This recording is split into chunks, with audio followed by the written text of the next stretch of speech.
আমাদের সময় মানুষ বলতো মানুষ ঘরে দরজা খুলে ঘুমাতে পারত। এক সময় এলাকায় এলাকায় ত্রাসের রাজত্ব ছিল।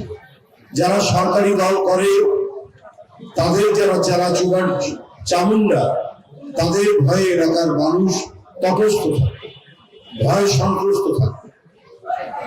চাঁদাবাজি থেকে শুরু করে এমন কোনো অপকর্ম নেই যার সাথে তারা ছিল।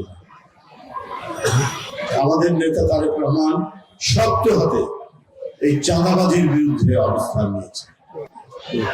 আপনারা দেখেছেন বিএনপির নামে যদি কেউ কিছু করে কোনো দেরি নেই, তাদেরকে দল থেকে বহিষ্কার করা হয়েছে, দল থেকে তাদের পদ স্থগিত করা হয়েছে, তাদেরকে কারণ দর্শানোর নোটিশ দেওয়া হচ্ছে। সকল ধরনের শাস্তি দিয়ে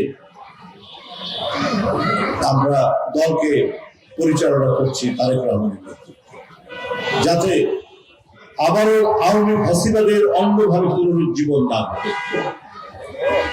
যে দল গঠন করেছে স্বাধীনতার মহান ঘোষক শহীদ রাষ্ট্রপতি জিয়াউর রহমান, দেশনেত্রী বেগম খালেদা জিয়া, আমরা সেই জিয়াউর রহমানের আমল, আমরা দেশনেত্রীর আমল, সেই রকম পরিস্থিতি তৈরি হয়। জিয়াউর রহমানের সময় মানুষ বলতো মানুষ ঘরে দরজা খুলে ঘুমাতে পারত।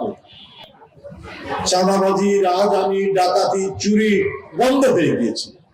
এই কারণেই জিয়াউর রহমান আজ জনপ্রিয়। আজও অনেক কারণে, অনেক দিক থেকে দেশের অর্থনীতি, দেশকে স্বনির্ভর করা, খাল কাটা, খাদ্য উৎপাদন করা, অনেক পদক্ষেপ অল্প সময়ের মধ্যে।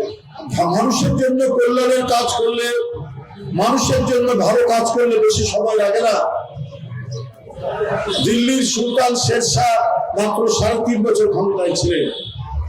এর মধ্যে একেবারে বাংলাদেশ থেকে পেশোয়ার পর্যন্ত গ্র্যান্ড ট্র্যাঙ্ক রোড তিনি তৈরি করেছিলেন, রাস্তার দুধারে গাছ লাগিয়েছিলেন, সরাইখানা করেছিলেন, আপনার ডাক সিস্টেম, পোস্টাল সিস্টেম ডেভেলপ করেছিলেন মাত্র 3.5 বছরে।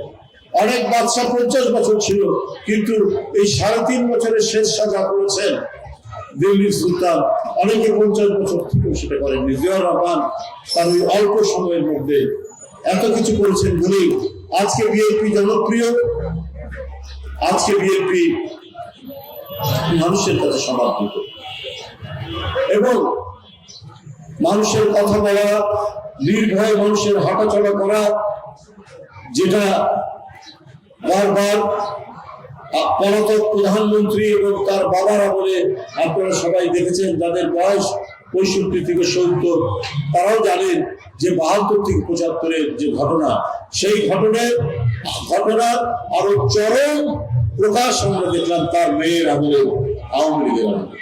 কারো কোনো নিরাপত্তা ছিল না। আওয়ামী লীগের যুব সংগঠনের নেতারা ক্যাসিনো, জুয়ার আসরে বসিয়েছিল ঢাকা শহরে। 50টা ক্যাসিনোর আমরা খবর পেয়েছি।